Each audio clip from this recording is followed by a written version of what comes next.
पास इसका रिकॉर्ड मौजूद है लोहे महफूज में, और करामन कातबीन भी इससे बराबर लिख रहे हैं। वहाँ इनकार की कोई गुंजाइश नहीं होगी। वहाँ छुपना चाहोगे छुप नहीं सकोगे, वहाँ भागना चाहोगे भाग नहीं सकोगे। मेरे भाइयों, हम तो नाचने गाने वाले थे, अल्लाह पाक ने कहा गंदगी के ढेर से उठाया, कहा अंबिया वाले काम में बिठा दिया, और आज लाके आप लोगों के सामने खड़ा कर दिया।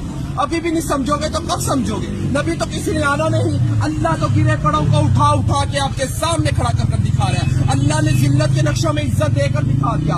हमें तो जायज न जायज, पाकी न पाकी, हराम हलाल की पहचान ही नहीं थी। हम लोग तो समंदरों के अंदर थे, आप लोग तो किनारे पे खड़े हो। हम तो अंधेरों में थे, आप लोग तो रोशनी में खड़े हो। हम तो बेअकल थे, आप तो अकल वाले हो। मगर अल्लाह पाक बेअकलों को अकल दे दे के भेज रहा है। अभी भी नहीं समझेंगे तो कब समझेंगे? अल्लाह कहेगा मैंने उल्मा भेजे, दीन के दाई भेजे, मुफ्ती भेजे, कारी भेजे, हत्ता के नाचने गाने वालों को भी हदायत दे के आपके सामने खड़ा कर दिया था।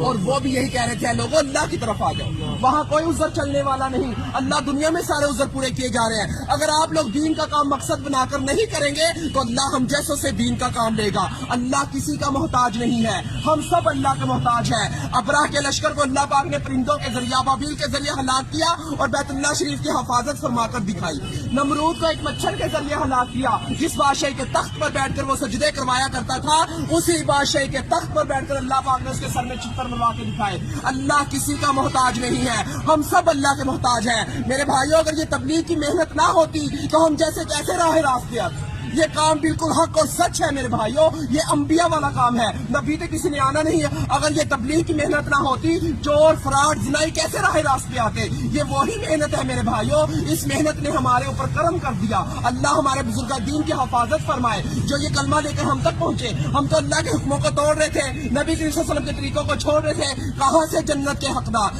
जन्नत का हकदार वो है जो अल्लाह के अहकामात और नबी सल्लल्लाहु अलैहि वसल्लम के तरीकों पर जिंदगी गुजारेगा। तो मेरे भाइयों, अब किसी नबी ने नहीं आना, खत्मे नबूवत के सदके ये काम मेरे और आप सब लोगों के जुम्मे है कि हम कलमा गो वाले बन जाए, ला इलाहा इल्लल्लाह मुहम्मद रसूलुल्लाह की दावत देने वाले बन जाए। हर नगरी नगरी, बस्ती बस्ती, गांव गांव, शहर शहर, ऑल टू वर्ल्ड इस कलमे को लेकर जाना मेरे और आप सब लोगों के जुम्मे है। तो मेरे भाइयों, अल्लाह के हरूफ 4, मुहम्मद के हरूफ 4, आसमानी किताबें 4, बड़े फरिश्ते 4, नबी करीम सल्लल्लाहु अलैहि वसल्लम के दोस्त 4, खाना काबा के कोने 4, इमाम 4। इसी वजह से बुजुर्ग कहते हैं पहली फुर्सत में 4 महीने लगाकर इस काम को सीखे और जिंदगी का मकसद बनाकर चले। सीखने के लिए 4 महीने, करने के लिए पूरी जिंदगी, फिरने के लिए पूरी दुनिया। तो मेरे भाइयों, सीखते सीखते करना है और करते करते मरना है। तो मेरे भाई, ये दुनिया हमारा इम्तिहान है, इबादत हमारी पहचान है और दाव दिल्लल्लाह हमारा काम है। हम तो इस काम को करने के लिए मौत तक इरादा